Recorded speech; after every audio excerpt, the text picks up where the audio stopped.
In 1992, on the day I got into university, everyone said I was the hope of the entire village. But 3 days later, for the sake of 800 yuan in tuition, I knelt before every single hope I had. Kinship became the cheapest of jokes. I bundled up all the humiliation covering my body, ready to take it, along with myself, and throw it all into this freezing river, until those mud-stained hands grabbed hold of me. You do not need to pay this back. You have finally made it, ha ha ha. You have brought honor to the family name. Ha ha, good lad. You are much more successful than your father was. From now on, you will be a government official. Just do not forget about us poor relatives. Aunt Wang made this especially for you. Look at this child. He has been studying so hard. His face has grown quite thin. If my brother's spirit is watching from heaven, he can finally rest in peace. Chen Yi, once you are successful, find your younger brother a job in the city. Make sure the boy eats well to nourish himself. Getting into university really takes a toll on the brain. During those 3 days, our dilapidated mud house, the doorstep was nearly worn flat by all the visitors. The smile never left Mother's face. I, too, thought that the good life was finally beginning. 3 days later, Mother poured all of the family's money onto the stove bed. Small bills, coins, and a few crumpled 10 yuan notes. She counted them 3 times, totaling exactly 326 yuan and 50 cents. I looked at the fee schedule on the back of the admission letter. Tuition, housing, and miscellaneous fees added up to over 1,100. Tuition, housing, and all the miscellaneous costs were over 1,100. Tuition, room and board, it all added up to more than 1,100. We were still short by 800 yuan. In 1992, for a family like ours, that was an astronomical sum. Mother did not sleep a wink that night. The next day, her eyes were as swollen as peaches. She carefully wrapped those 300 plus yuan in a handkerchief and tucked it into my hand. Go to your uncles and aunts' houses and ask. They are our own flesh and blood. If each family lends a little, we can scrape it together. Your admission to university brings honor to them too. They won't refuse to help. Is uncle at home? Who is it? Oh. It is Chen Yi. What brings you here to see your uncle? Your uncle is not in. He went out to the fields early this morning. I am still 800 yuan short for my tuition. I wanted to ask uncle for a small loan. Borrow money. Listen, Chen Yi. Your cousin is getting married next year. Where would we find money to lend you? Once I graduate in the future, I will definitely pay you back double. Who can say for sure what will happen in the future? Don't just stand here making empty promises. It does not look good if the neighbors see. Aunt Wang, even 50 yuan would help. If you do not have the means, do not bother with university. You are just dragging your relatives down for nothing. I stood before that red lacquered wooden door. The sun beat down on my back, burning hot. Yet my heart felt as though it had fallen into an ice cellar. Chen Yi, you went to your uncle's house. Your Aunt Wang really dotes on you. Only yesterday she said she would sell everything just to put you through school. I kept my head down and said nothing. The sweetness of that bowl of sugar water. Thinking of it now only makes me feel nauseous. After leaving my uncle's, I went to my Aunt Xiao Lian's house. I saw my aunt's expression freeze for a moment. My uncle did not even bother to look up. My cousin, his mouth stuffed with steamed bread, mumbled a greeting to me.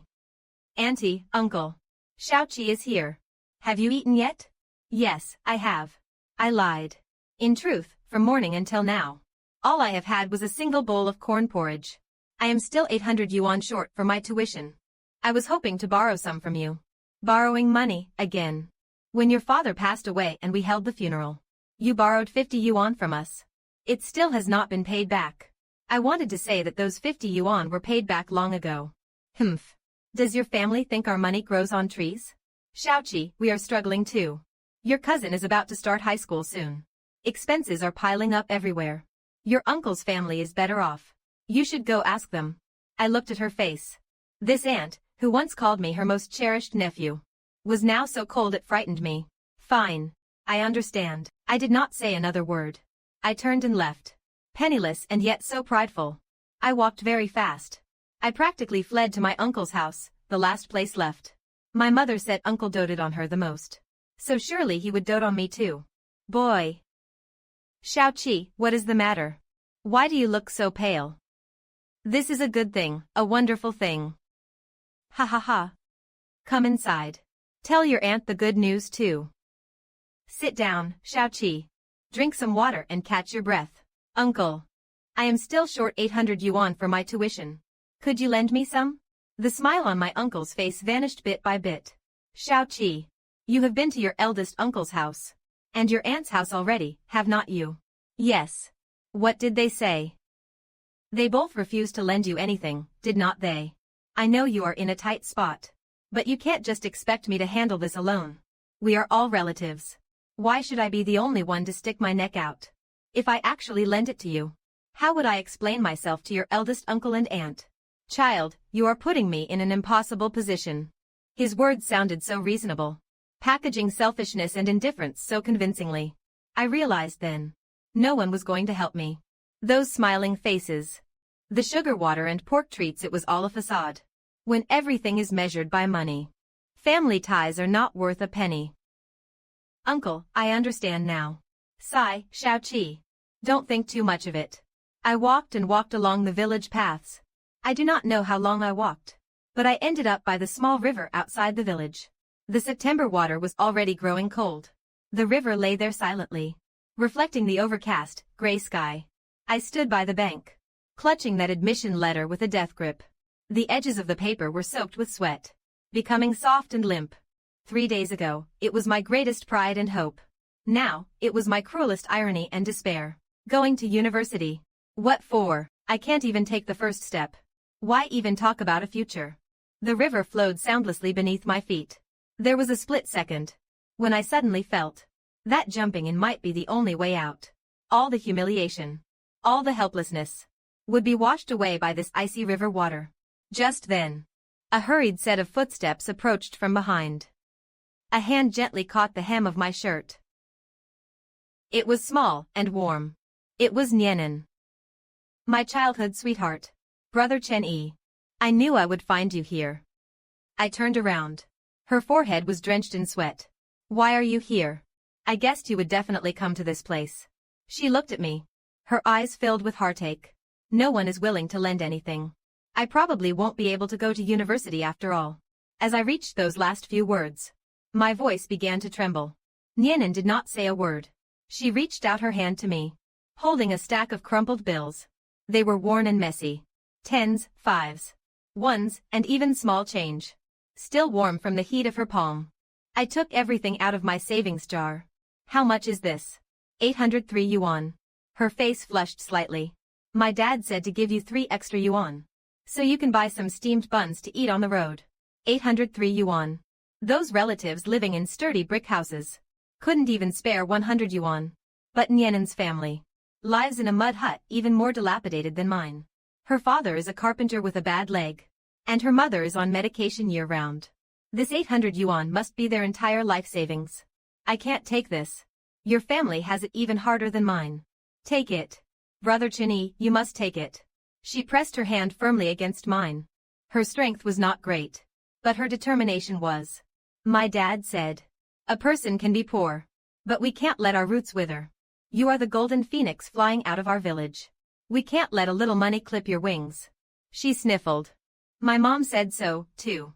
The thing she would be happiest to see in her lifetime is you getting into university. My parents also said. She lifted her head. You do not need to pay this back. No need to pay it back. Aunt Wang was afraid I would never repay her, so she would not even lend me 100 yuan. My uncle feared the neighbors' gossip, leaving me to roast on the fire of his indecision.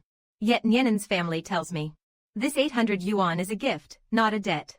I could not hold it in any longer. Tears hit the back of my hand, and fell onto that pile of crumpled money.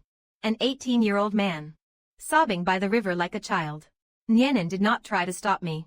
She just stood quietly by my side, waiting for me to finish crying. After a long time, I finally stopped. I carefully tucked that bundle of money into my jacket, pressing it against my chest, right where my admission letter was kept. Nianan, thank you. And thank your parents for me as well. I will definitely pay this money back. I will return it manifold, with interest. All right, I understand. Go on home now. Your mother must be worried sick. I nodded slowly. The setting sun spilled across the river's surface, glittering like molten gold. It did not feel as freezing as before. I turned and started walking toward home. After a few steps, I looked back again. Nianin was still standing right there, watching me. Her fragile silhouette against the sunset is an image I would carry for a lifetime. I made a silent vow in my heart. This money was an act of grace, but also a mark of resentment. She had drawn a clear line in my heart.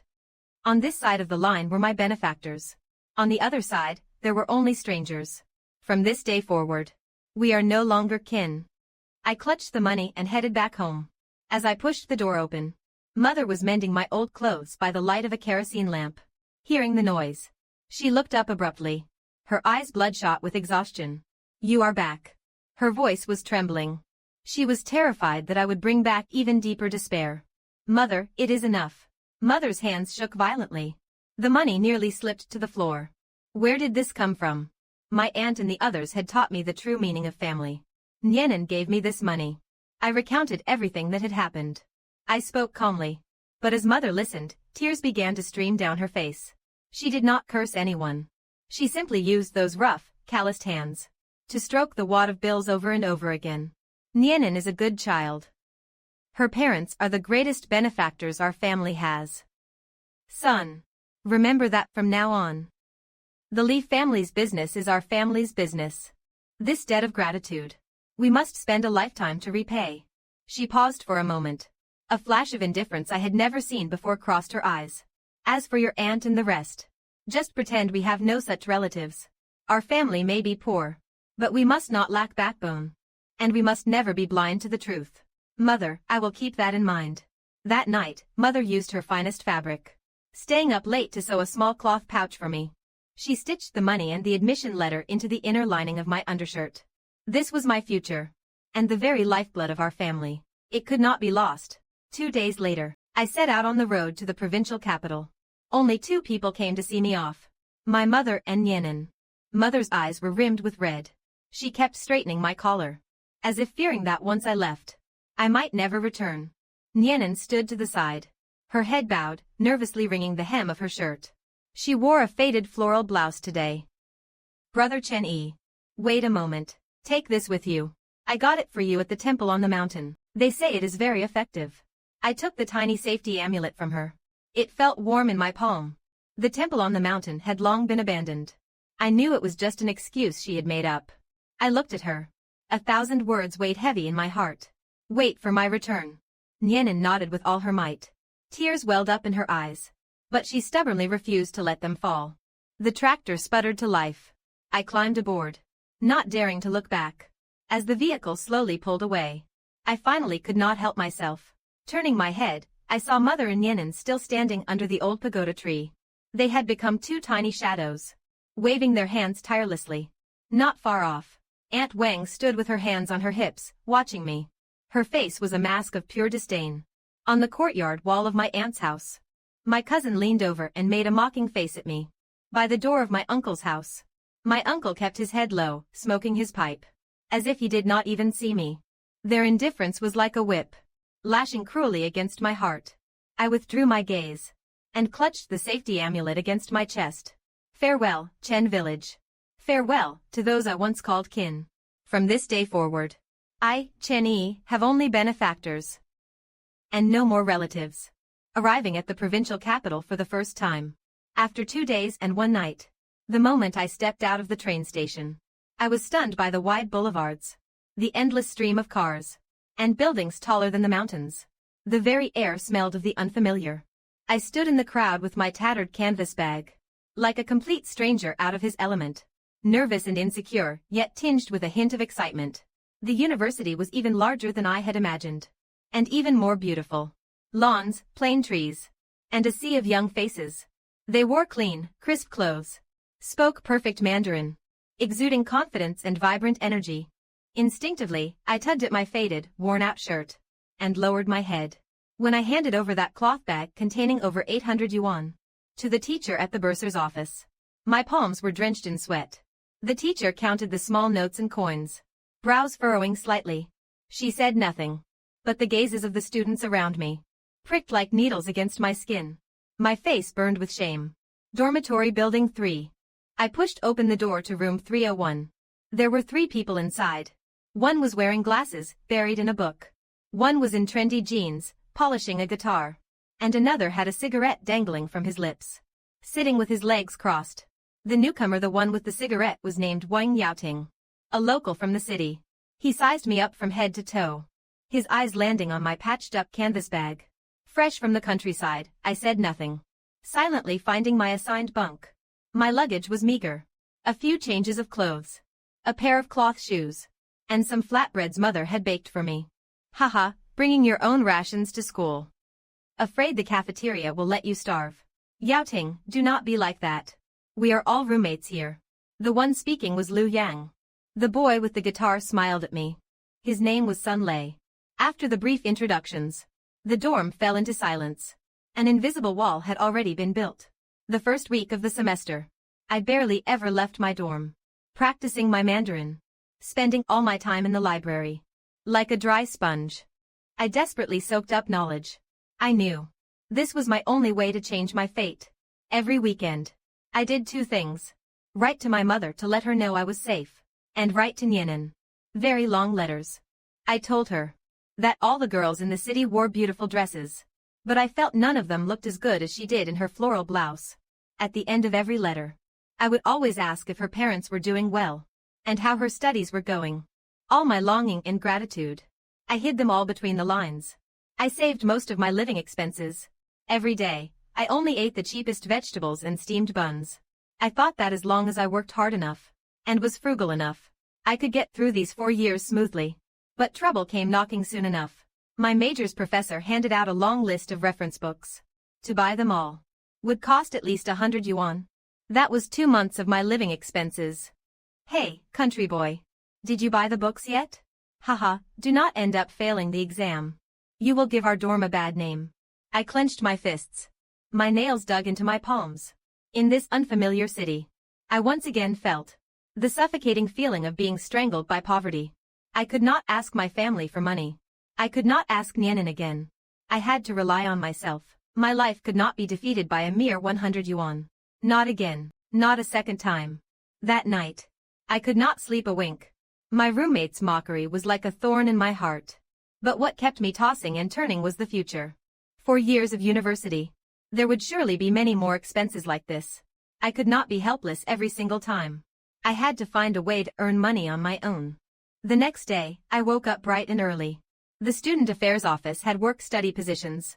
But priority was given to upperclassmen. The pay was meager. And I would have to wait. The bulletin board. Tutoring, handing out flyers. Waiter jobs. I went to ask about each one. For tutoring, they said my Mandarin was not standard. That I looked too rustic. For the waiter job, the owner saw how skinny I was. And just waved his hand, telling me to leave. After hitting dead ends for several days, I discovered for the first time that in this bustling city, it was so hard to earn a little money with my own 2 hands. If I could not afford the books, I would copy them. I found a corner, opened my notebook, and began copying that thick reference book, word for word, sentence by sentence. I learned my calligraphy from the old scholar in my village. He used to say, the handwriting is the man. A person must stand tall and straight, and their writing must be proper and neat. So, I wrote with exceptional neatness. Young man, your handwriting is truly beautiful. I looked up. Standing before me was an old man with white hair, wearing reading glasses. I recognized him. Professor Lin Moyan from the Chinese department. A man of great learning. She is highly renowned in the academic world. Hello, Professor Lin. I am sorry to have disturbed you. You are transcribing books. That is quite a grueling task. My face flushed instantly. The bookstore is too expensive. I can't afford them. This is the only way I have. I lowered my head, bracing myself for a gaze of either pity or contempt. But Professor Lin just looked at me in silence for a moment, and then spoke slowly. I have been organizing some old manuscripts lately, and I need a hand. The work is not strenuous. It is right here in my office. I will pay you 30 yuan a month as a stipend. What do you think? Does that work for you? I snapped my head up. To me, 30 yuan was a small fortune. It could buy books and improve my life. More importantly, this job was dignified. And I could learn so much. Thank you, Professor. I am willing to do anything, no matter how dirty or exhausting. Professor Lin was amused by my earnestness. It is neither dirty nor exhausting. It just requires care and patience. Come to my office tomorrow afternoon. I sat there in a daze, my heart pounding wildly. Outside the window, the setting sun spilled through the gaps in the plane trees, warm and bright. A glimmer of light had finally pierced through the darkness of my despair. I knew this was the first major turning point of my life, and I had to seize it with everything I had. The next day, I arrived at Professor Lin's office half an hour early. The office was piled high with books. The air was thick with the fragrance of paper and ink. Professor Lin handed me a stack of yellowed manuscripts, filled with hurried, messy handwriting. My job was to transcribe them neatly onto new paper. I worked with exceptional diligence, checking every single word and punctuation mark repeatedly. Professor Lin was very pleased. She allowed me to come and go from her office as I pleased, and even let me browse her personal library at will. That was something I would not have dared to dream of before. At the end of the month, I received my first pay. 3 crisp 10 yuan bills. My hands were trembling. This was the first money I had earned on my own since coming to the city. I did not go to buy books right away. Instead, I ran to the post office to wire 10 yuan to mother.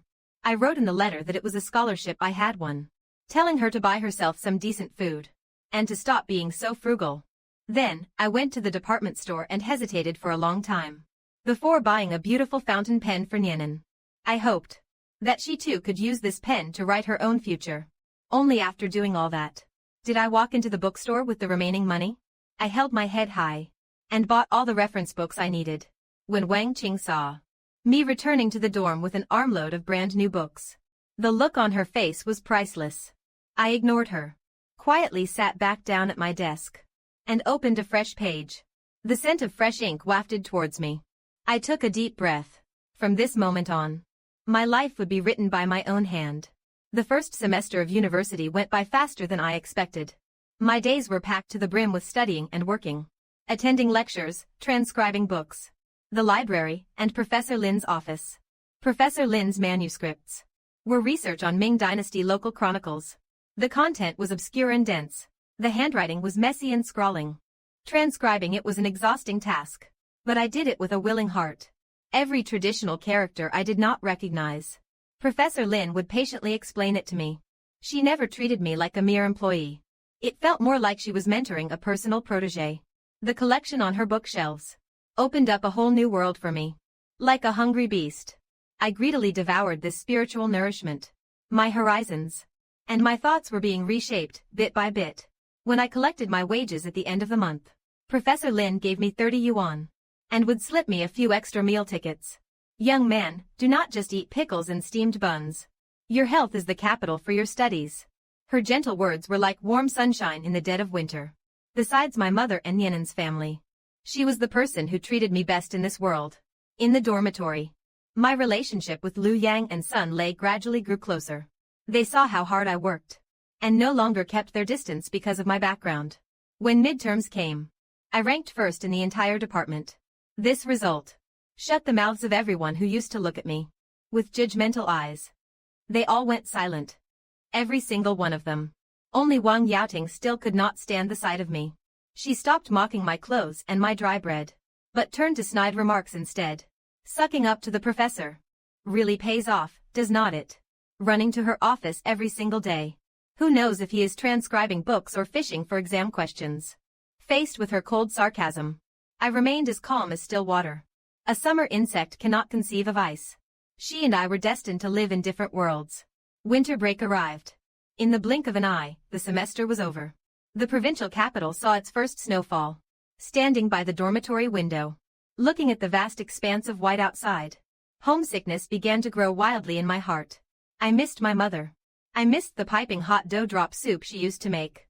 I missed Nianan too. I missed how she used to follow me around like a little shadow, and the sound of her clear, bright laughter. In the past 6 months, we had exchanged more than a dozen letters. Her handwriting, written with the fountain pen I gave her, had become increasingly elegant. In her letters, she always told me about the village, her progress in school, and Uncle Lee's carpentry work. Every line was meant to set my mind at ease. But I knew things must still be very difficult at her home. I saved up some money. By the end of the term, I had saved a total of 120 yuan.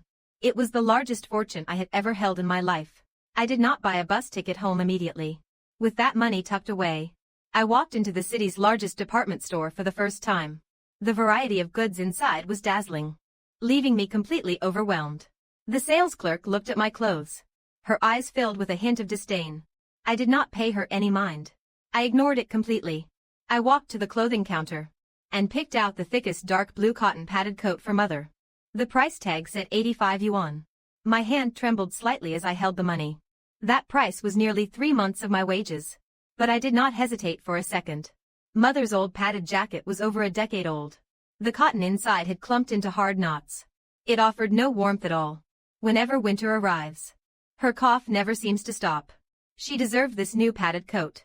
Yet, when it came time to pay, my heart bled at the cost, even as I forced a smile on my face.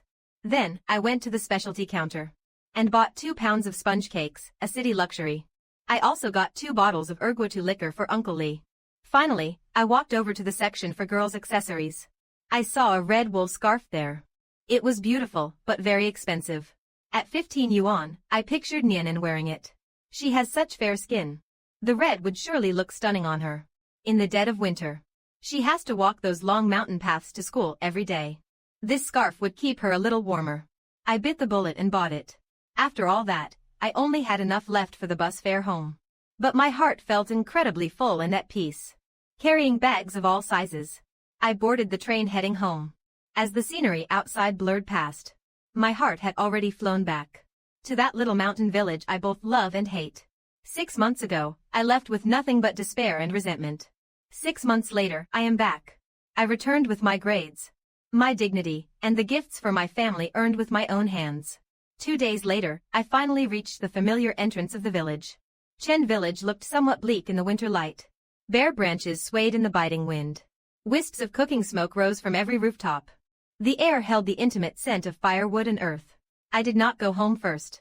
Gifts in hand, I headed straight for the Lee family's house at the east end. Before I even reached the door, I heard the rhythmic creak of a saw. Uncle Lee, I am back. Uncle Lee straightened up, a simple, honest smile spreading across his face. Is that you, Xiaoqi? Well, look at that, our university student is home for the holidays. Haha, I brought some city specialties for you and Auntie. As we spoke, Auntie Lee and Nianan walked out of the house. Xiaoqi is back. Quick, come inside. It is freezing out here. Liquor. Oh, you silly child. It is enough just to have you back. Why bring all this, and liquor, too? You should have kept that money for yourself. Nianan stood behind her mother, her bright eyes fixed on me. Her cheeks were flushed from the cold, looking just like ripe apples. Not seeing her for half a year, she seemed to have grown a bit taller, and even more graceful. She wore an old padded jacket, her neck tucked into the collar, making her look quite frail. I bought this with my scholarship money. Chen Yi, this is too expensive. I can't accept this. I said take it, so just take it. Stop being so stubborn. I intentionally put on a stern face. Auntie Lee gave her a gentle nudge from the side. If your brother gave it to you, just take it. Nianan blushed and reached for it. She carefully unwrapped the paper package. When she saw that bright red scarf, her eyes lit up instantly. It was a look that mingled surprise, delight, and a touch of shyness. Quick, try it on. Nianan hesitated for a moment, then wrapped the scarf around her neck. The vibrant red complemented her face, making her look even more radiant. So beautiful, I whispered to myself. Thank you, Brother Chen Yi. She spoke with her head bowed, a voice as faint as a swarm of mosquitoes. I sat at the Lee family's house for a while. Then I stood up to take my leave. Uncle Lee and his wife walked me all the way to the door. I carried the winter coat I bought for Mother and walked home. My heart felt an unprecedented warmth. I pushed open the door. Mother. I am back. Mother's body stiffened. She turned around abruptly. The moment she saw me, her clouded eyes were instantly flooded with tears. My son. Is it really you? It is so good to have you back. She patted my back, muttering over and over again. Her hands were ice cold, chilling me to the bone. Mother, look, I bought you a new padded jacket. How much did this cost? Child, where did you get the money for such nice clothes? It is from a scholarship the school gave me. Mother, try it on quickly and see if it fits. I helped Mother take off that ragged old jacket and put the new one on her. It was just the right size. Mother felt the soft fabric on her body and her tears could no longer be held back. They came pattering down. This jacket is so warm. See, my mother looks so grand in this. You look even better than the village head's wife. She cried for a long time. Just like a child. That night, Mother used the meat I brought back to cook a sumptuous dinner for me. Under the dim yellow light of the kerosene lamp, the two of us sat and talked. Though the house was shabby, it was filled with a long-lost warmth. The next day, news of my return spread through the village. Relatives of all sorts began to show up at our door. The first to arrive was Aunt Chinchulian. She carried a bag of brown sugar, her face plastered with a warm smile I had never seen before. Is Xiaoqi in? Auntie has come to see you. Oh my, the star of our Chen family is finally back. Look at this child. Studying in the city must have been so hard on you. Sister-in-law, look at how lucky you are. Xiaoqi has really made it big now. From now on, you can just sit back and enjoy life. Mother felt a bit awkward, but still politely poured her some water. I pulled my hand away. My tone was flat. Auntie, for you to make a special trip here, is there something on your mind? My aloofness made the smile on her face freeze for a second. You silly child. Can't I just come to see you for no reason? She let out a couple of dry laughs. Then started talking about my cousin's education. Xiaoqi, now that you are successful, you must not forget your cousin. He is just idling his days away in the village. See if you can find him something in the provincial capital. Maybe a nice office job. He is your own flesh and blood cousin. You can't just leave him hanging. Finally, she got to the point. Auntie, everyone has to walk their own path. I am just a poor student myself right now. I can't carry someone on my back forever. Chin-Yi, your wings have grown strong now, have not they? Looking down on your aunt now, are you? My words left her completely speechless. She sat there awkwardly for a while.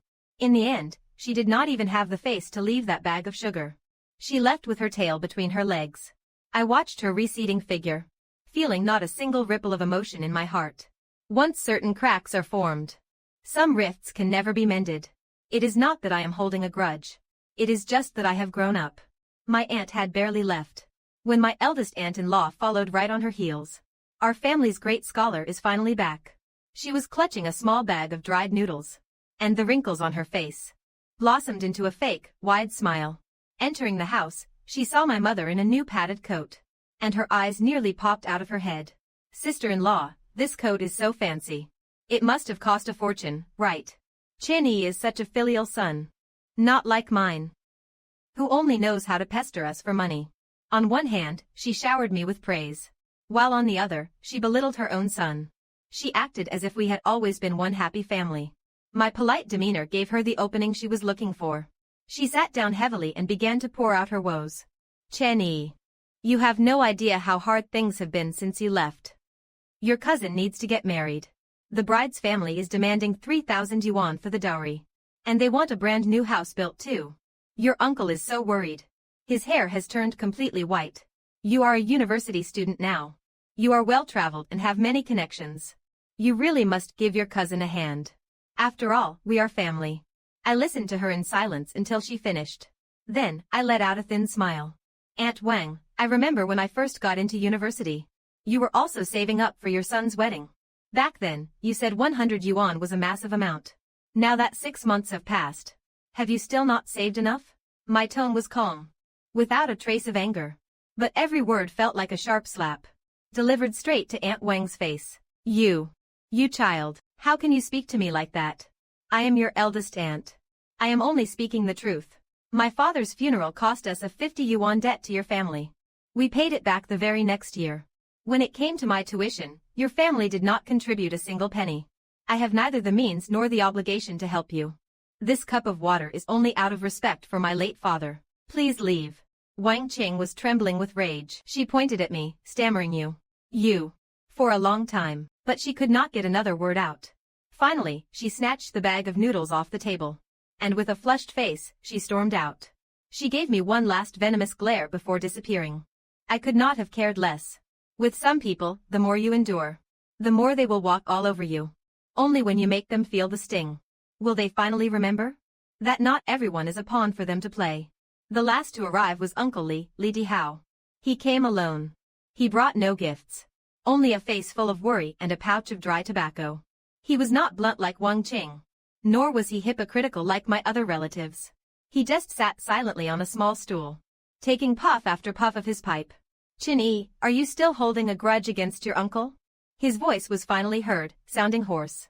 It is not exactly a grudge. What you said back then was right. Even among relatives, one must look out for their own family first. You were afraid of being criticized by the neighbors. I can understand that. My uncle hung his head even lower. Your uncle stayed up all that night thinking.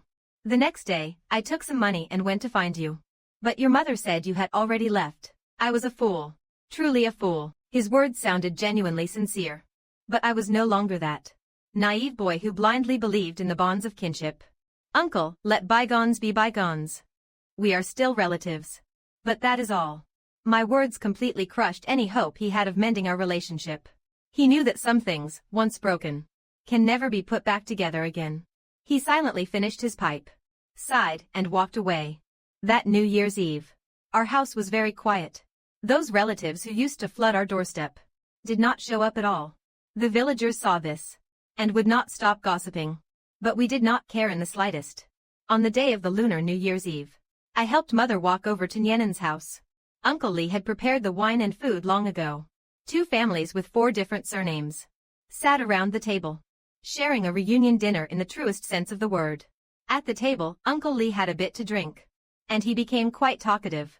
You did well. That is exactly the kind of backbone you need with those people. If a man has no backbone, all the books in the world won't do him any good. Aunt Lee kept piling food into my bowl. Mother and Aunt Lee sat together, whispering heart to heart, with smiles that never left their faces. Nianen sat beside me. She was wearing new clothes today. Though they were not made of expensive fabric, they were very neat and clean. The red scarf around her neck was like a warm, flickering flame. She did not say much, only occasionally looking up to catch my eye, before quickly looking down again, with the corners of her mouth curling into a secret smile. The sound of occasional firecrackers drifted in from outside. Inside, the room was filled with warmth. Uncle, Aunt, Mother, let me propose a toast to you all. I know that from now on, this is my real home. Those so-called blood relatives are nothing more than strangers now. On the first day of the Lunar New Year, while every household was still celebrating, I was already back at my desk, spreading out my textbooks. The fresh scent of ink was the most comforting thing to me this new year. This holiday, I could not afford to waste it. I knew my life in the provincial capital had only just begun. In the next 4 years, I would encounter many more people like Wang Yaoting. They have the superiority that comes from their family background and the halo of their parents' success. But I only have myself. I have no path for retreat. I can only run forward with everything I have got, faster than anyone else, until I am so far ahead that no one can catch up. Son, it is rare for you to have a break. Don't just keep yourself cooped up. Why do not you go over to Nianen's to hang out? Studying is my pleasure, Mother. Only by building a solid foundation can I repay you, Uncle Lee, Aunt Lee, and Nianen. Mother gave a gratified smile. When I was not studying, I often went to Uncle Lee's house to help out. Aunt Lee has trouble with her legs, so heavy chores were difficult for her. I took the initiative to chop wood and plane timber, acting as an extra pair of hands. Seeing how efficiently I worked, Aunt Lee would always cook something delicious for me. Nianen would often take my books and sit quietly by my side. Sometimes, she would ask me about university life out of curiosity. I would tell her how tall the academic buildings were, how many books the library held, how profound Professor Lin's knowledge was, and all the new things I had learned. Brother Chen-yi, is university really that wonderful? Yes, it is truly wonderful. You must study hard from now on, so you can get into university too. Once you are admitted, I will take you to explore every corner of the provincial capital. She lowered her head and smiled. After the new year, I set off once again for the provincial capital. This time, besides Mother and Nianen, Uncle Lee and his family also came to see me off. Here are some snacks. Take good care of yourself in the city. We will handle everything back home. Don't you worry about a thing. Your Uncle Lee went all the way to town specifically to buy these. Eat them on the way if you get hungry. Brother Chen-yi, you must write to me. I definitely will. The tractor started with a loud chug-chug. I watched their receding figures fade into the distance, my heart overflowing with gratitude and strength. These people, who truly cared for me, were my most solid pillar of support in this world. Back at school, I was like a wild beast lying in wait, throwing myself back into the intense rhythm of my studies. I remained the most inconspicuous person in the dorm, keeping mostly to myself. Every day, when I was not in class, I was either in the library or Professor Lin's office. Wang Yaoting continued to mock and sneer at me, but his words no longer had the power to affect me in the slightest. I knew exactly what I wanted. What he called a shortcut was actually earned through my countless nights of grueling study. What he saw as brown-nosing was simply my respect for knowledge and my elders. I silenced all the skeptics with my grades. In the final exams, I once again secured the top rank in the entire department. My name began to circulate throughout the Chinese literature department. Professor Lin was very pleased with my progress. He did not just praise me in class.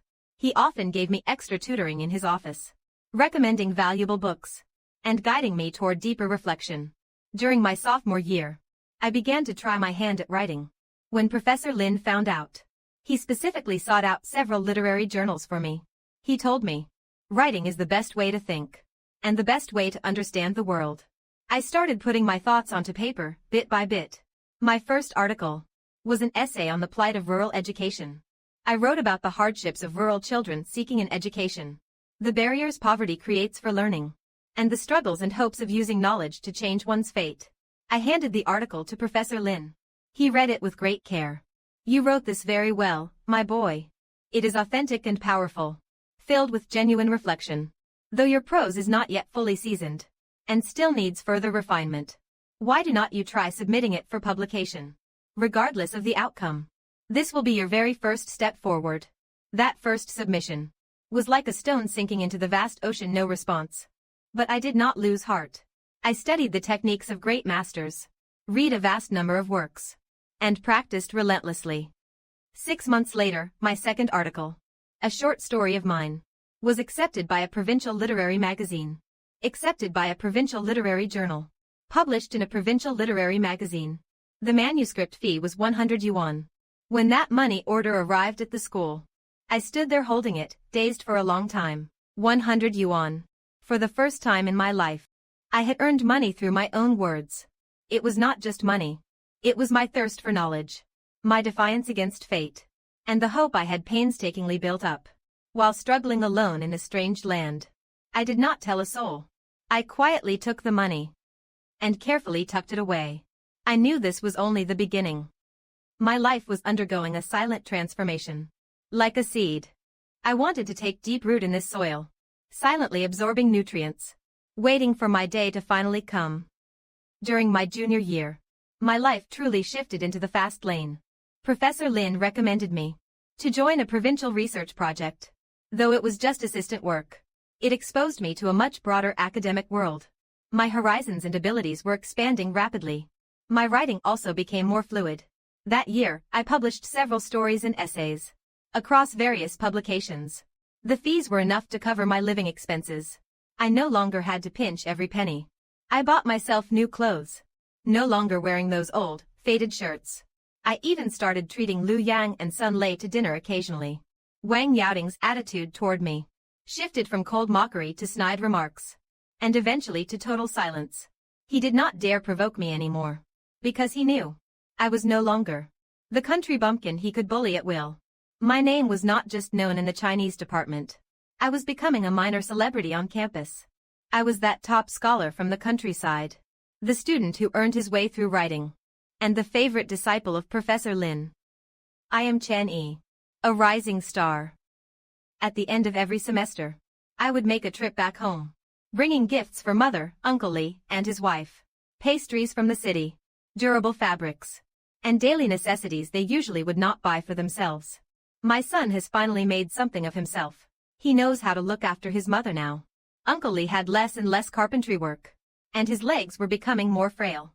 I secretly gave Nianan money, telling her not to be too thrifty. She always tried to decline, but her eyes were full of warmth. Nianan had grown up too. She was no longer the little girl with pigtails, but a graceful and elegant young woman, with delicate features. She got into the top high school in town, the only one from the village to do so. "Brother Chenyi, look at your letter." Her voice was still as crisp as ever, but with a hint of maidenly shyness. I would help her with difficult high school problems. The way she focused while listening gave me a sense of fulfillment I would never felt before. I often wonder, if not for Nianen's family, if not for those 800 yuan, what would my life be like today? I owe everything I have to Nianen and her family. I will never forget this debt of gratitude as long as I live. I also caught the complicated looks on my relatives' faces. When my eldest uncle, Qin Jianjun, saw me, he pretended not to notice and hurried away. My eldest aunt, Wang Qing, on the other hand, was much more enthusiastic. Xiao Yi, you really are bringing honor to our ancestors now. Her words were laced with undisguised flattery. I only gave a faint response. Neither cold nor warm. My aunt, Qin Shilian, brought my cousin to see me several times. My cousin had stopped schooling after middle school graduation. He was just idling his life away. My aunt wanted me to find him a job in the provincial capital. I looked at this cousin who once called me a broke loser. The arrogant boy from back then. She kept her head down, looking quite reluctant. I declined with a polite smile. Aunt, one must walk their own path. I can only help for so long. My aunt's face soured, but she did not dare say much more. After all, I was no longer that poor student who could be easily manipulated by anyone. Uncle Li Dihao also came to see me a few times, smoking his cigarette in silence. Occasionally, he would mention his health was not great. I made him tea and handed him a cigarette. But that invisible wall remained between us. I no longer held a grudge against them. But I could not see them as true family anymore either. Blood relations do not always mean everything. Kindness and gratitude are the most unbreakable bonds. For years of university passed in the blink of an eye. I graduated with excellent grades and stayed at the university for my master's degree. Professor Lin Moyan took me in as her first official graduate student. This caused quite a stir in the Chinese literature department. I became a legendary figure, the anonymous student from a poor village, who rose to become the professor's prize pupil. My story inspired countless students like me, those from impoverished homes who still held on to their dreams. The summer I graduated, I brought mother to the provincial capital. I took her to the best restaurant for the most sumptuous meal she had ever had in her life. I took her to the department store and bought her many things she never even dared to dream of. Mother looked at the skyscrapers outside the window, the endless stream of traffic, her face filled with shock, relief, and an indescribable sense of wonder. Son, you really have made it. I looked at mother's face, etched with wrinkles, and my heart swelled with infinite love and gratitude. Mother, once I finish my master's degree, we will buy a big house here in the capital. Then you will come live here with me. You will never have to go back to the village again. Good. I will be waiting for you. She nodded her head vigorously. At that moment, I felt that all my sacrifices had received the greatest reward. My future was full of infinite possibilities. Life as a graduate student was even busier. Academic projects, professors' research, and my own writing. My first full-length novel was being serialized in a well-known magazine. It told the story of a village boy's rise against the odds. I never expected it to become a sensation. Letters from readers flew in like snowflakes. My name began to emerge in the national literary scene. The royalties turned into a substantial sum of money. I no longer had to worry about finances. With my first big check of royalties, I bought mother a house in the provincial capital. 2 bedrooms and a living room. Bright windows and clean surfaces. The first time mother stepped inside, she ran her hands over the snow-white walls. My hands are shaking. Is this all real? It is real, mother. From now on, you will live here. You will never have to go back to the village again. Mother burst into tears, and so did I. The year I finished my graduate studies, I took mother back to Chin village. This time when we returned, the entire village was in an uproar. A brand new jeep, followed by a truck loaded with New Year's gifts, drove right up to the village entrance.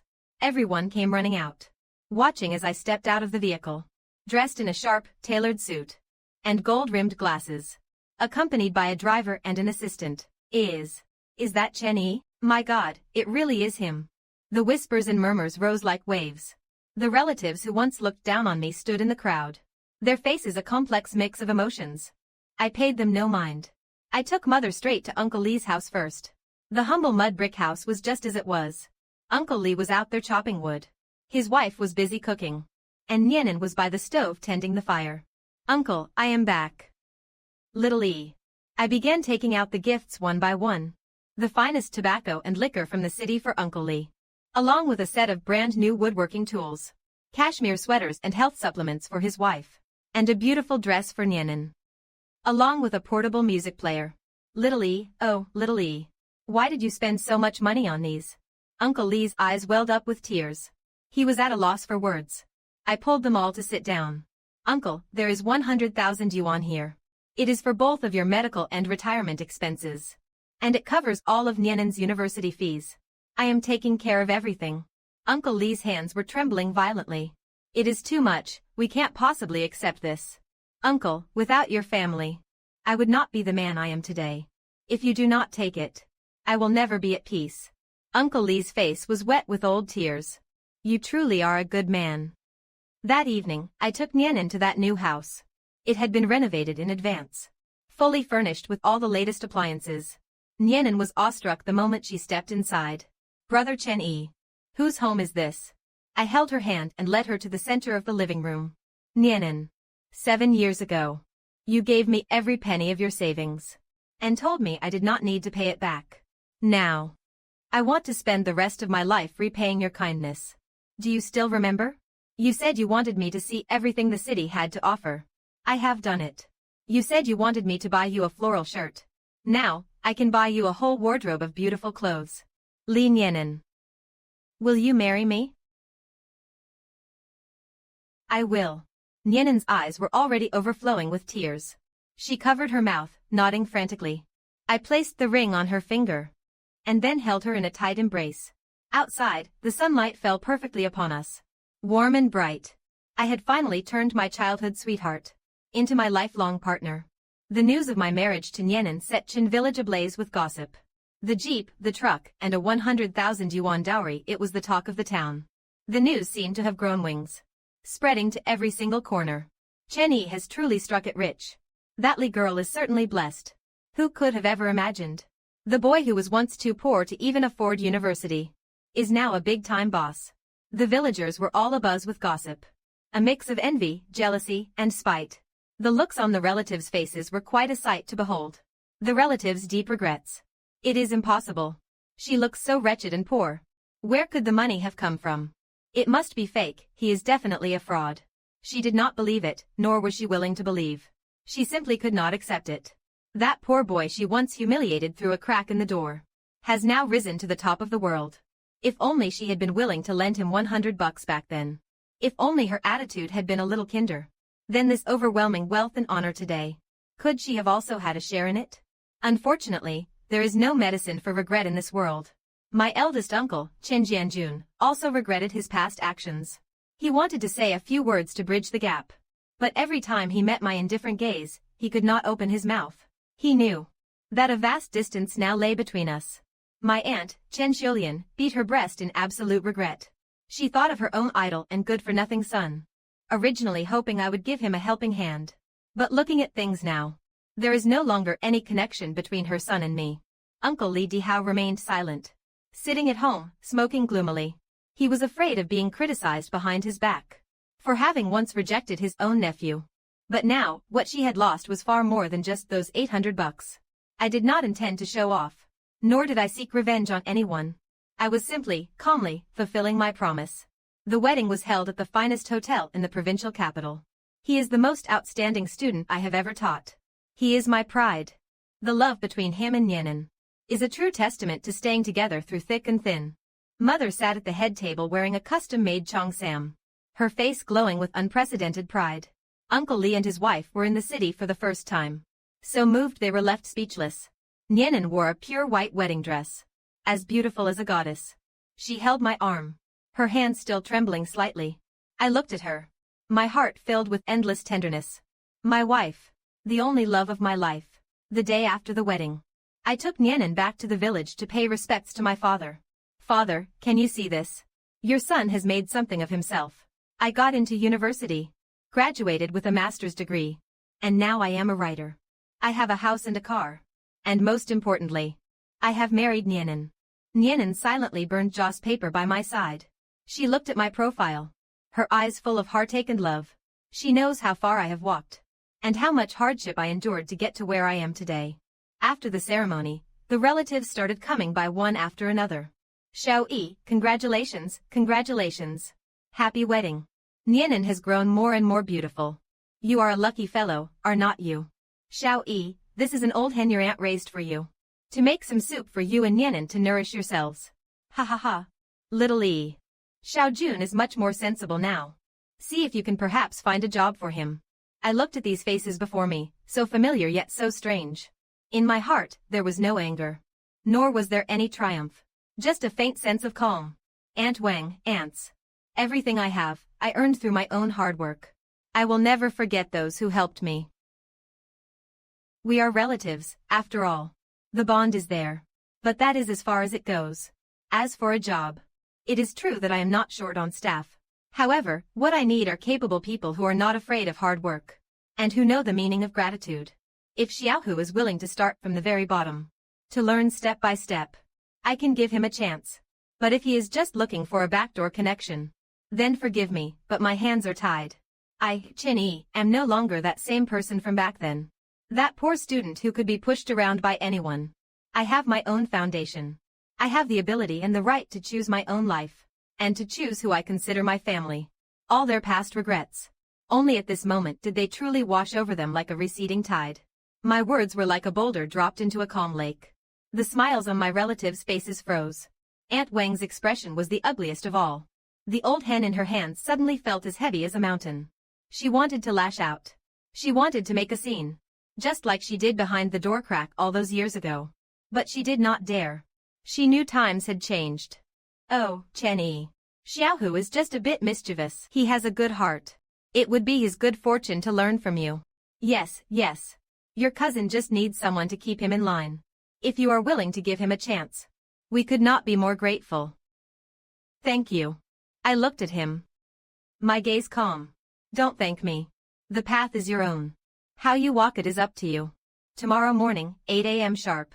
I will have the driver take you to the provincial city to report for duty. If you are late by even 1 minute, the opportunity is gone. After saying that, I did not look at them again. I turned, helped my mother up, and said to Nianin. Nianin. Mom, let us go inside. It is windy out here. The relatives looked at each other in dismay. They scurried away, taking with them their pitiful gifts and hearts full of regret. The courtyard returned to its quiet state. Brother Chen Yi, treating them like that, was not it a bit. Nianin, being kind to some people is being cruel to yourself. I am giving Xiaohu a chance. But it is not for them. It is for myself. I want my father's spirit in heaven to see me. To see that Chen Yi is not someone who forgets his roots. But I also want everyone to know that I, Chen Yi, am not a pushover. Kindness must be repaid. But grievances must also be remembered. This is not about holding a grudge. It is about principles. Nianin looked at me. Her eyes filled with admiration and love. She knew. Her husband was a man who stood tall and proud. That night, my uncle and aunt's house was in an uproar. I am so furious. Who the hell does that Chen Yi think he is? So what if he has a little bit of dirty money? She cursed as she cried. My uncle, Chen Jianjun, smoked his pipe sullenly. Not saying a word. Auntie, look at how your nephew carries himself. He is a famous writer and a big boss. And what are you, a good-for-nothing? If you dare not to go tomorrow, I will break your legs. Xiaohu was being scolded within an inch of his life. He was both angry and frustrated. He resented Chen Yi. But he also feared being a failure for the rest of his life. He did not sleep a wink that night. The next day, before dawn, Xiaohu appeared at my doorstep, dressed neatly. His eyes were bloodshot. His face a mix of reluctance and resignation. Brother Chen Yi. I am ready. I nodded silently. I let the driver take him to the car. As the car drove out of the village, kicking up a cloud of dust, I watched the vehicle disappear into the distance. My heart remained calm, without a single ripple. What would his future hold? I did not know. I simply gave him a chance to choose. But I had more important things to attend to. After sending Xiaohu off, I also began preparing to return to the provincial capital. This time, I was not traveling alone. My mother, Nianin, and my parents-in-law were coming with me. Chen Yi, we should not go. We have lived in the village our whole lives. Moving to the city, we will only be a burden to you. That is right. What can simple farmers like us do in the city? Uncle Lee, Auntie, you are not burdens. You are the people I cherish most. I promised Nianin that I would give her and all of you a good life. Now, I can finally make that happen. I have 2 apartments in the city, right next to each other. You will live there. If you want to farm, there is a plot of land in the suburbs. You can plant whatever you like without changing your way of life. If you do not go, it means you do not see me as family. And it would break Nianin's heart. Father, Mother, let us go together. I will be by your side from now on. The old couple's eyes welled up with tears. They nodded slowly. And just like that, our whole family left Chen village in a grand procession. The entire village came out to see us off. Their eyes were filled with envy and deep respect. I knew that from this day forward, the legend of my journey would be told in Chen village forever. Back in the provincial capital, I settled my parents-in-law into the renovated apartment next door. It was fully equipped with all the furniture and appliances. Is this really for us? Yes, Mother. From now on, this is your home. Please, make yourselves comfortable. Uncle Lee's tears finally overflowed. They never dreamed in their wildest fantasies that they would live in such a beautiful home. I began to immerse myself in my work. My second novel was about to be published, and my investment firm had signed several major projects. Nianin also began a new chapter in her life. With her excellent grades, she was admitted to the best normal university in the city, becoming my fellow alumna. On the first day of the semester, I personally took her to register. Watching her walk through that familiar campus with her new backpack, 1,000 emotions flooded my heart. Years ago, I started my new life right here. And now. And this is where my wife's own brilliant chapter begins. That evening, Nianin was lying in my arms. Chinny, do you think I can really do this? Will the university coursework be too difficult? Of course you can. My Nianin is the brightest girl in the world. You do not need to be anyone's shadow. Just being yourself is more than enough. I will always be right behind you, being your strongest support. She leaned against me, a happy smile gracing her face. Chinny, I am so lucky to have you. I held her tightly. My Nianin deserves the very best this world has to offer. Just then, the phone rang. An unknown number. Hello, is this Mr. Chen? I am Foreman Wang from the East Side construction site. That cousin of yours, Chen Xiaohu. He got into a fight on his very first day here. My brow furrowed instantly. Mr. Chen, this cousin of yours has quite a temper. We really can't afford to keep him on. About the medical bills and lost wages for the other party. What do you think? Where are you? I am coming right now. Until I get there, no one is allowed to leave. I comforted Nianin in my arms and hung up the phone. Chinny, did something happen to Xiaohu? It is nothing serious. I kissed her forehead, changed my clothes, and headed out. Wait for me at home. Boss, I have got the full story now. Chen Xiaohu showed up for his first day. Was assigned to move bricks. But before even half a day passed, he started slacking off and acting smart. Just dogging it and wasting time. A veteran worker could not stand it, and gave him a piece of his mind. But he yelled, the boss is my cousin. It is not an old geezer's place to lecture me. The veteran worker lost his cool, and called him a name. A worthless piece of work that can't be helped. Chen Xiaohu snapped immediately, and threw a punch. I closed my eyes, saying nothing. The atmosphere in the car was heavy with tension. The side office was thick with cigarette smoke. Chen Xiaohu sat in the corner, gauze wrapped around his wrist, looking completely unrepentant. Opposite him sat a worker in his 50s, blood seeping through the bandage on his forehead. A few workers nearby were whispering and pointing at Chen Xiaohu. When they saw me walk in, the room went silent. Chinny, tell them. Tell them I am your cousin. This old fossil insulted me. He got off easy with just a beating. The worker's expression soured instantly. Sir, I am sorry. I am Chen Yi, Chen Xiaohu's cousin. I am deeply sorry for the trouble he has caused you. Boss Chen, I was not entirely right either. I should not have used such words. No, you did nothing wrong. It is my family's failure for not raising him right. Chen Xiaohu, get over here and apologize to this gentleman. Why should I? He is the one who started it. I am not apologizing. I am your own blood. How can you take a stranger's side over mine? A sharp, crisp slap rang out. Everyone stood frozen in shock. I am hitting you to wake you up. Do you really think just because you are my cousin, you can just throw your weight around here? From the moment you stepped onto this construction site, You are nothing more than an ordinary worker. You have to earn your respect with your own 2 hands. Not with that big mouth of yours. Chen Xiaohu collapsed onto the ground, wailing at the top of his lungs. I ignored him, turning around to give the senior worker a deep bow. I am so sorry, master. Your medical bills, lost wages, and emotional distress. We will compensate you in full. Furthermore, I will personally give you an additional 20,000 yuan as compensation. The entire crowd let out a collective gasp. Back in those days, 20,000 yuan was an astronomical figure. This is too much, she cried, but I did not give her a chance to refuse. My assistant, Xiao Zhang, immediately handed the cash into her hands. Foreman Wang. From today on, this master worker is promoted to team leader. Double his salary. Foreman Wang nodded and bowed repeatedly in agreement. As for you, the damages you caused total 23,700 yuan. I will cover the cost for you for now. Starting tomorrow, you will continue hauling bricks here. Your wages will be paid directly into my account. Until the debt is cleared. If you dare to run away, or stir up any more trouble, I will act as if I never had a cousin like you. Chen Xiaohu trembled all over. He finally realized that I was not joking. And just like that, this storm finally came to an end. The way the workers on site looked at me shifted from fear to genuine admiration. They knew then that following a boss like this would give them peace of mind. By the time I finished handling the site matters and returned home, it was already late at night. Moonlight like water spilled over the apartment garden. As I pushed open the front door, a warm lamp was still glowing in the living room. Nianan was curled up on the sofa, clutching a pillow in her arms, looking like a little kitten waiting for its owner. Hearing the door open, she jerked her head up. Her eyes were filled with exhaustion, and even more so, with worry. Chinny, you are back. I walked over and pulled her into my arms. Why are not you asleep yet? I was worried about you. I briefly explained what happened at the site, how I hit Chen Xiaohu, and made him work off his debt. Nianan looked up after listening, her eyes sparkling. Chinny, you did the right thing.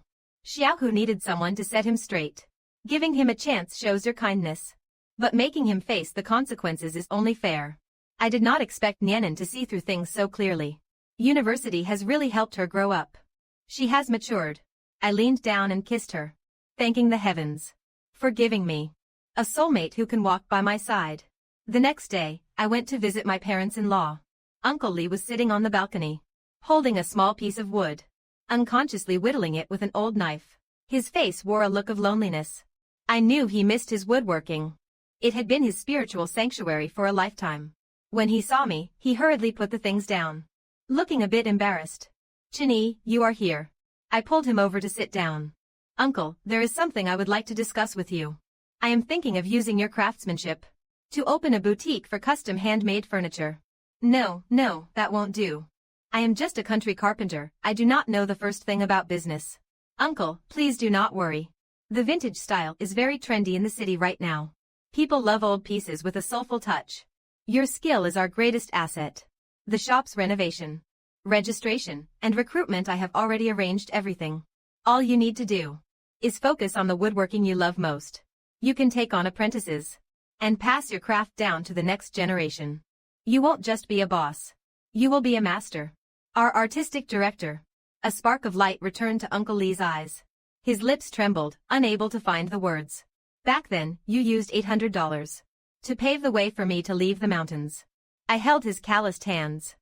With this shop, I am helping you and anti-plant new roots in the city. This is not charity. Nor is it just a debt of gratitude. This is a family business for all of us. Uncle Li could no longer hold back his emotional tears. 1 month later, on the most vibrant cultural street in the provincial capital, Li's Wood Whisper Furniture Store quietly opened its doors. The decor was simple yet elegant. Every piece of furniture radiated the scent of raw wood and the warmth of handmade craft. Uncle Li, dressed in a custom tang suit, stood tall and proud, with 2 apprentices by his side. On the opening day, I invited the city's media and cultural elite. Professor Lin Moyan personally cut the ribbon. He spoke with high praise. This is the warmest human touch in the industrial age. Orders began to fly in like snowflakes. The media hailed Uncle Li as a master of folk craftsmanship. He found his career, and with it, his dignity and confidence. Auntie Li became the head of logistics for the shop. Busy yet full of joy. in this once unfamiliar city. They finally found where they belonged. Watching them busy and happy, I felt a deep sense of fulfillment. I knew I had done the right thing. True gratitude is not about giving money. It is about giving them the ability and hope to start a new life. Life seemed to be sailing on the smoothest waters. My career was flourishing. A film company bought the rights to my second novel. The investment returns were substantial. Nianen's university life was vibrant and colorful. She became a rising star in theater, shining brightly on the drama club stage. We were like any ordinary campus couple. I would pick her up after class, stroll down the tree-lined paths, and watch movies on the weekends. It was simple, yet incredibly sweet. My mother took up calligraphy at the senior university, radiating happiness every day. Uncle Lee's shop became a landmark of the city. His apprentices grew in number. Auntie Lee became the manager of our big household, keeping everything in perfect order. Even Chen Xiaohu had turned over a new leaf. Within 6 months, he went from a laborer to a foreman. His skin was tanned dark. His hands were rough with calluses.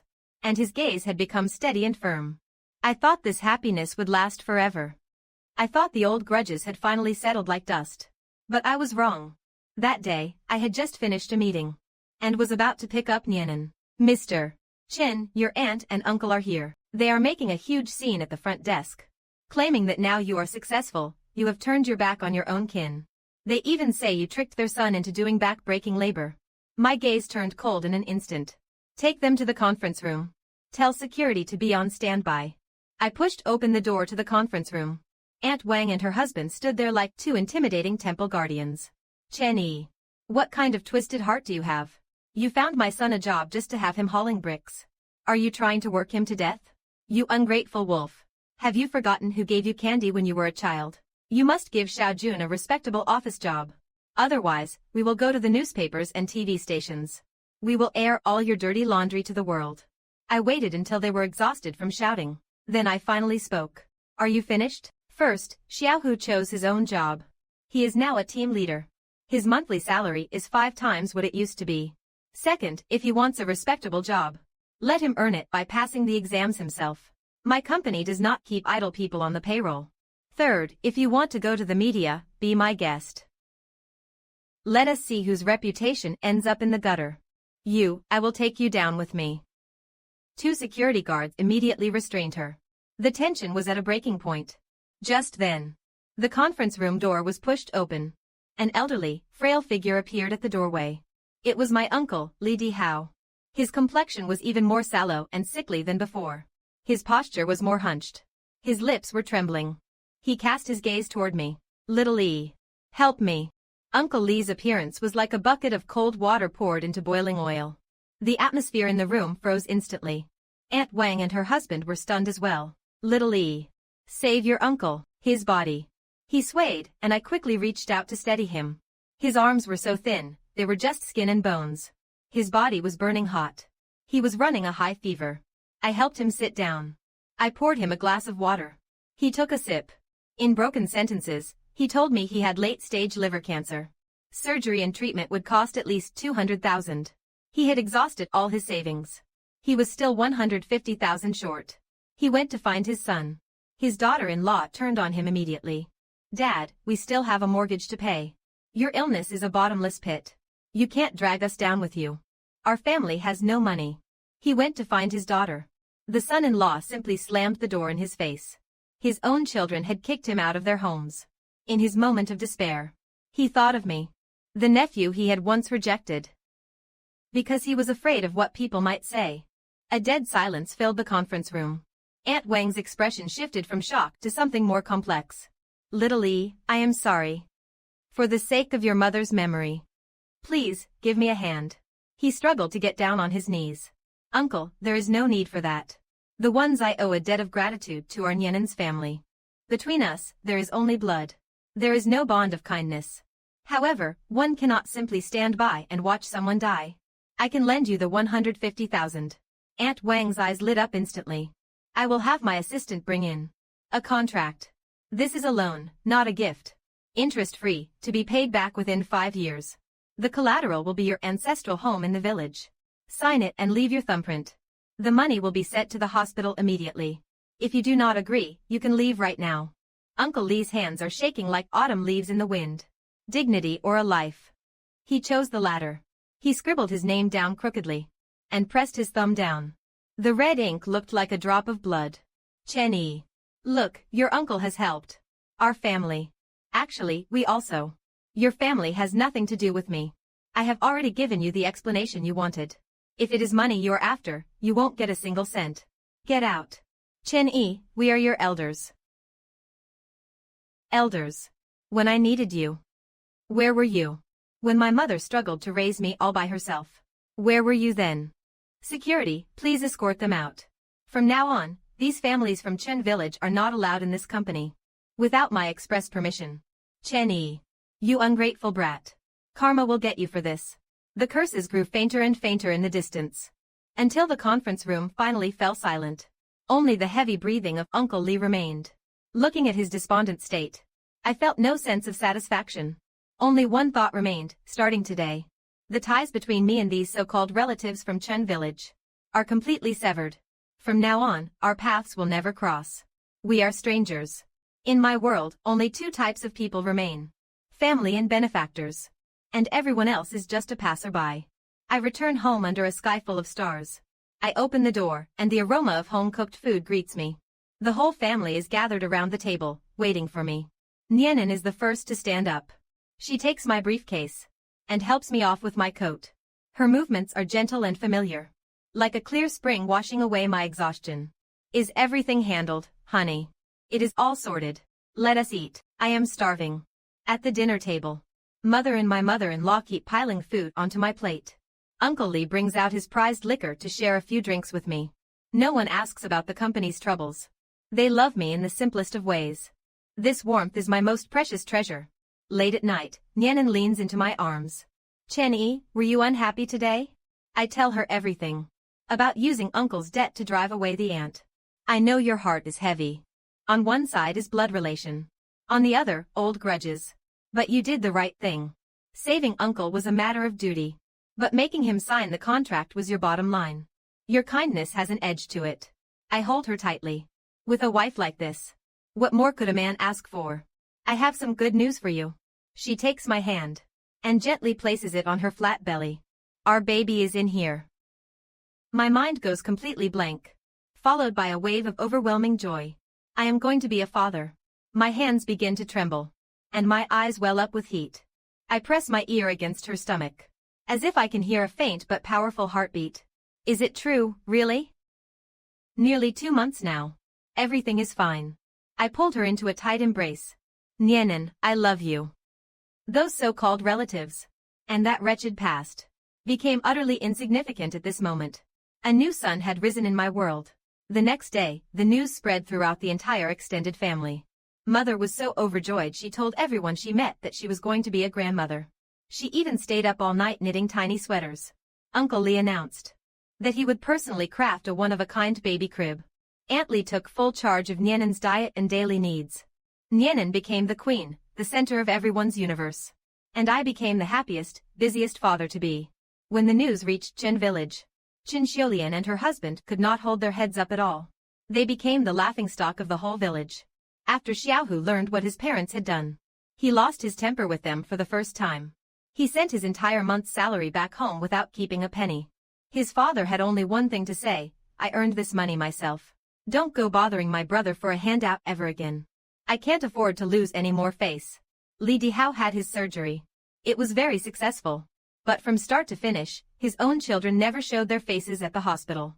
On the day he was discharged, he dragged his frail body back to an empty house all by himself.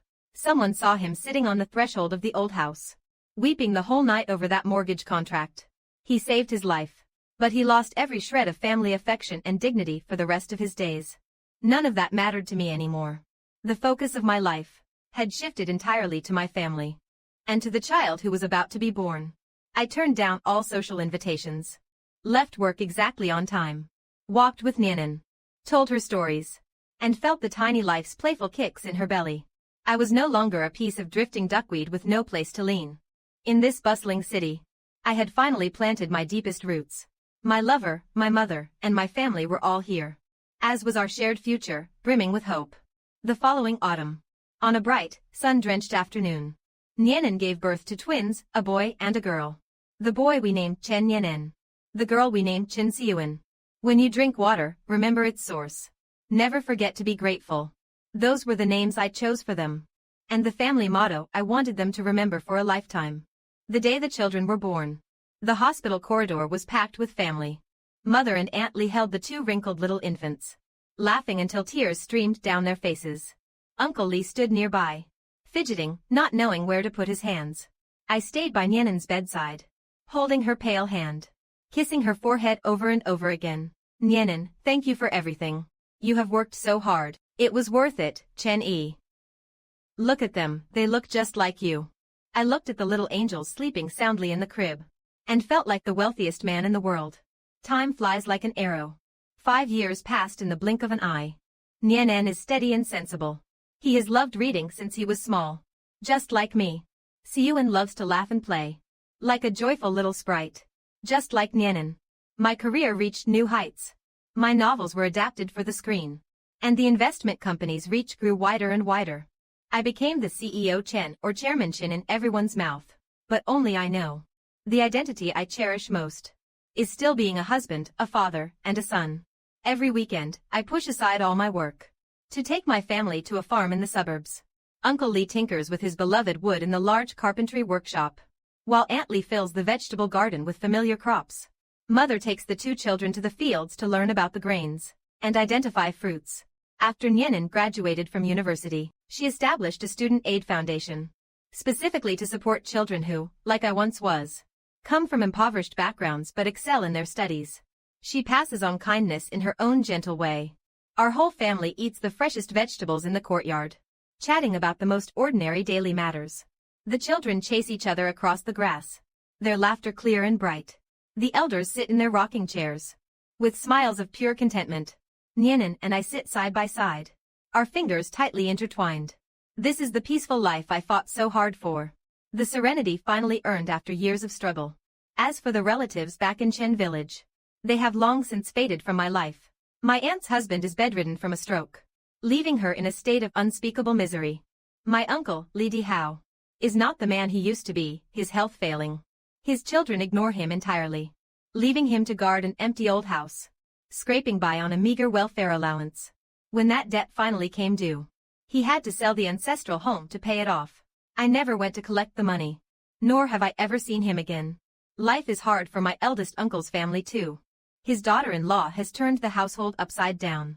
My aunt, Wang Qing, lives in constant regret every day. Regretting that bowl of cold, bitter sugar water from years ago. And regretting that door she kept so tightly shut. Only Chen Xiaohu was the exception. He worked his way up from a team leader to a project manager, bought a house in the provincial capital, married, and had a son. He rarely returns to the village, and rarely contacts me. But every Lunar New Year, without fail, he sends a text, Brother E. Thank you. Just those 4 words. I know he finally understands. He has finally become the man he was meant to be. I take Nianen and the children back to that familiar riverbank. The very place where, in my deepest despair, I once thought of ending it all. The river still flows silently, but the banks are now lush with green trees. Nianen and Yuan are like 2 happy little birds, running along the water's edge. The glow of the setting sun falls on Nianen's face, casting a golden halo around her. It mirrors that image from years ago, of the young girl who chased after me to press money into my hand. The past and present slowly merge into one. Nianen, Nianen. What would have happened if you were not there back then? There are no ifs in life. Even if time flowed backward 100 times, I would still come running to find you. Because you are my brother Chinyi, after all. I lean down and kiss her. The children cover their eyes and giggle. The river reflects the evening clouds. Quiet and beautiful. My life once fell into an abyss by this river. And it was by this same river that I was reborn. And all of this began with that girl who held up her skirt, running until she was breathless, bringing all the light in the world to me. My childhood sweetheart. The love of my life. I will spend all my remaining days loving her, protecting her, and passing on this legacy of gratitude and love, until the very end of time.